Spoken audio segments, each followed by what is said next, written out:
It's 5:05 in the evening. I call this whole special school board meeting order. First item? The first item is the. All right, so we have more, Personnel. yes, sir, we have more than just the personnel package for this, because these are simple items that were brought for approval that has to happen every year, those sorts of things. We went ahead and put them on this. If for some reason we need to push them or move them to Monday, we certainly can do that. You just let me know whatever you want to do on them. So the first one is the CAS, Professional Learning Proposed Services. This is the same, essentially the same services plan we had for last year. This is the UDO model for special education planning and support for teachers and facilitators. The state is moving toward an inclusion model. We're actually ahead of the curve on that in terms of planning and getting it ready. It is a big change, and the CAS group is assisting us with being able to do that. So last year we had designated money that we had to use through over-representation or over-identification for special education for minority populations. It's called CCEIS money. It's all coming out operational. It's just we had to use a certain amount, or the state made us use a certain amount. What we're doing now is we were voluntarily, we like the services that we were receiving. We believe this will be really a 2 to 3 year model for all administrators, all staff members, all support staff members, all teachers that we need to get trained and supported. So the request here is to continue those services for the 23-24 school year with CAST, with the UDL support services model. And it is you know, an action item if you'd like it to be, or we can wait until Monday and move it. So we've already been with them. This past full year, yes ma'am. We've already been with the company, and it's the same service plan essentially, but bringing more people in the loop. So we have 3 new principals. We didn't really touch a lot of the pre-K. Pre-K will be a part of that. We didn't get down to the second cohort level of teachers. So we had about 25 to 30 teachers that we got trained last year with this, and they were in the planning process. There'll be more this year, so we're looking at another 30, 35 teachers for this year. So that's the plan to continue for year 2. I make the motion that we accept the CAS professional learning proposed services. Second. It's been moved by Ms. Haynes, second by Ms. Moss, to be accepted. Learning proposed services. Those in favor, show by show of hands. Vote unanimous. Next item, boss, Mr. Stockwell. Oh man, so this one is interesting. So this is the visa fees for H-1B to green card transition. And so usually this, in some years past, there's 2 different visa types for our purposes. There's a J-1 visa, there's an H-1B visa. A J-1 visa is a 2-year, almost like a foreign exchange, cultural exchange program that you can teach if you're a professional and you're certified, you can do that. But then you leave after 2 years. It's a requirement you have to do it no matter what job you're undertaking for us that we teach you. H-1B is for those who have either already been with us, left, and come back. Like we have one staff member who will be coming back with us that we love, is great. We have one that is with us now that we love, is great, and they'll take a small hiatus and come back. These fees, I just want to be very clear, these fees will be coupled with, for all the people in question, at least a 3-year MOU of their services to be with us for 3 consecutive years after they get approved through the immigration process. So these are the fees for those teachers. I brought them to you. They are paid for not with district operating, it's paid for with retention and recruitment monies that we have to spend. So there is that.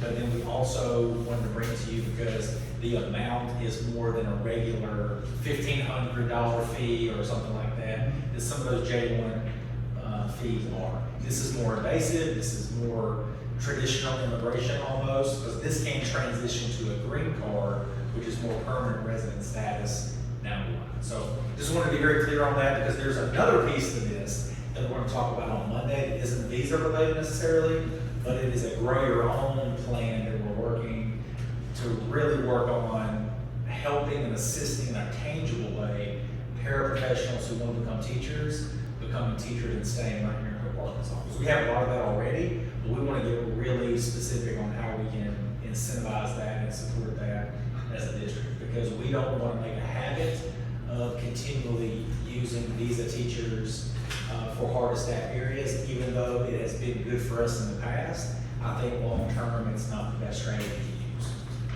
Now, is this something that over the course of time, they are paying back to the district, or this is money we're not paying for them? So this- They have no, So this is something that cannot be, the district, the employee cannot pay for these fees. This has to be something that the prospective employer pays as a fee, so whether it was a financial investment firm or Tyson, Walmart, or that group would have to pay these fees. And so for us, you know, we have a school board and we have a fee limit, and we wanted to make sure you guys knew this and understood this.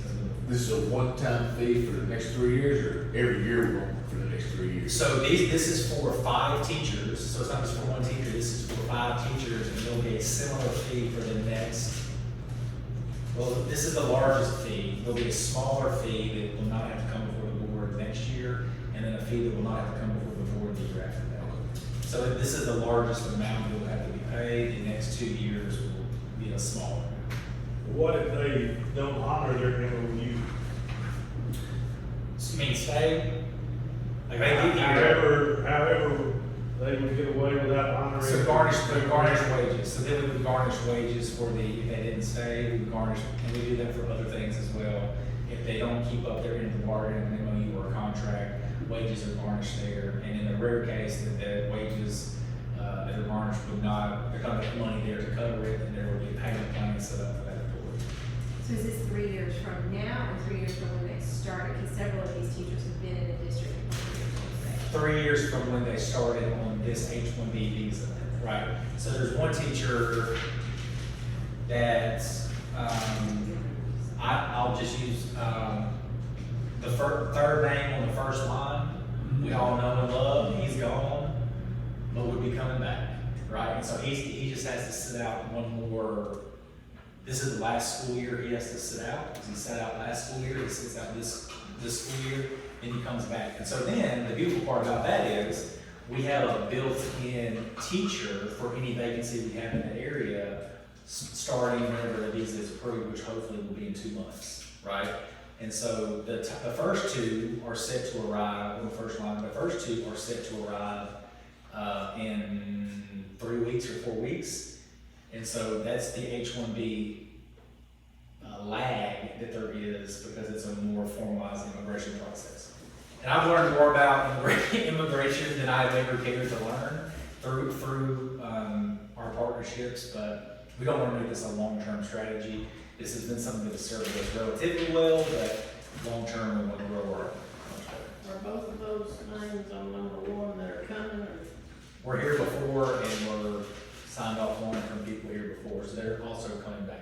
And that's the beautiful part about this, if you look at it that way. There are people who've identified Hope, Arkansas as a place where they want to put roots down in America. They've been here for a little bit and want to come back and be here. So to me, there's a positive to that too. Or either one of them be at the high school? Both of them. Both.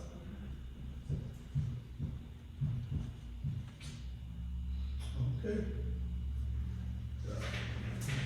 If there are no questions, I'll entertain a motion.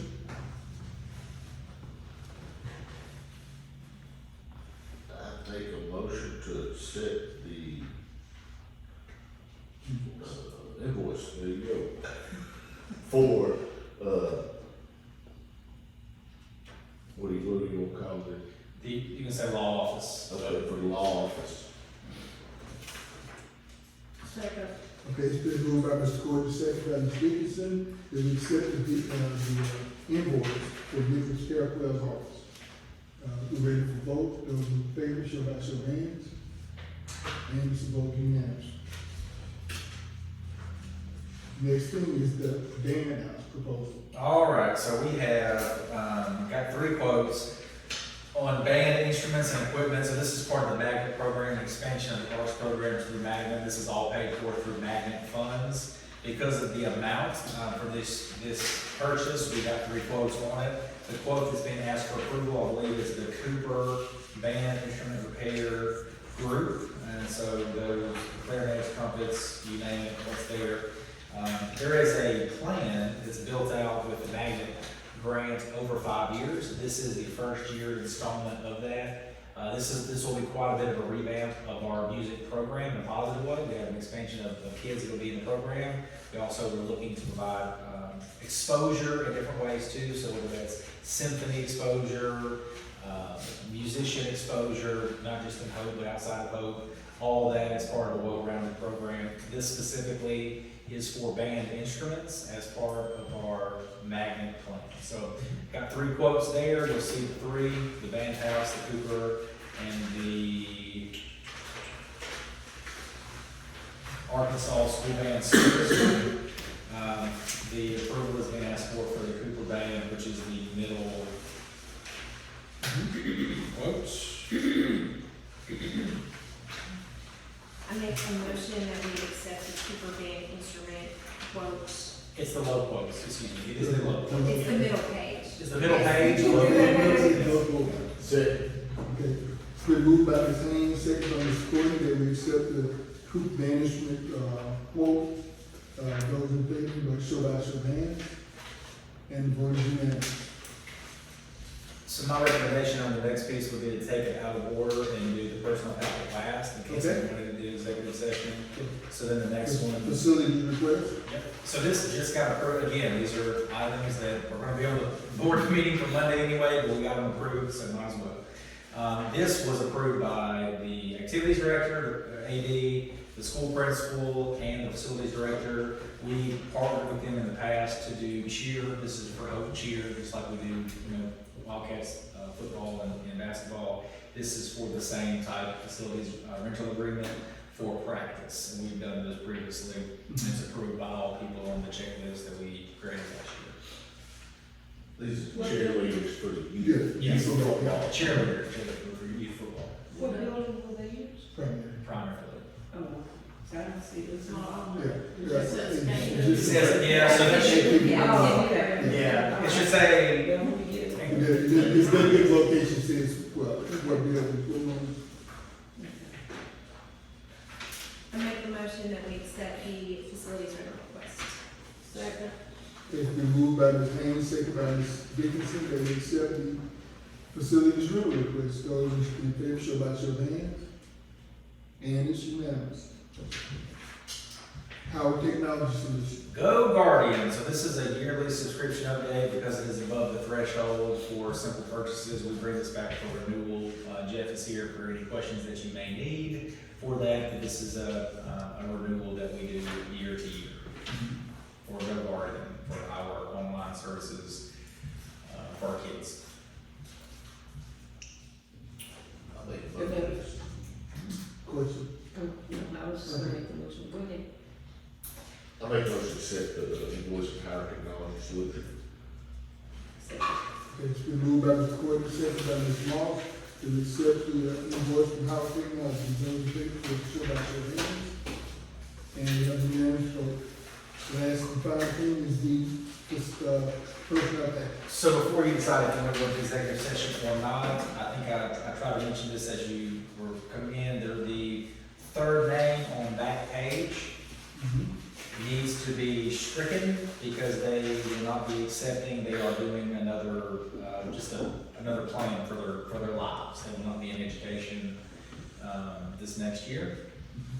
We are hoping, just in addition to this, we are hoping to have 3 teachers and 2 paras hot potentially on the packet for Monday, which will get us dangerously close to being fully staffed as a district. This will allow us to have some pretty high leverage positions. You'll see what they are on the back page, what they will be doing, to allow them to transition in this week.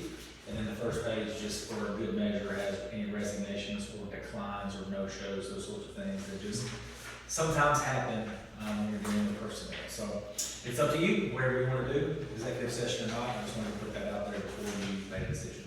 I'm Executive. good to go to executive session. Okay, it's been moved by Ms. Moss to go to executive session, so we, and second by Ms. Dickinson.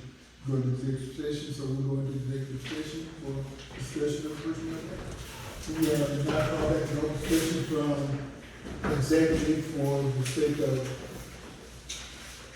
the personnel packet. I'll entertain a motion on the personnel packet.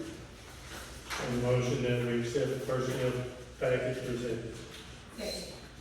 It's been moved by Mr. Powers, second by Ms. Haynes, that we accept the personnel packet as presented. Those in favor, show by show of hands.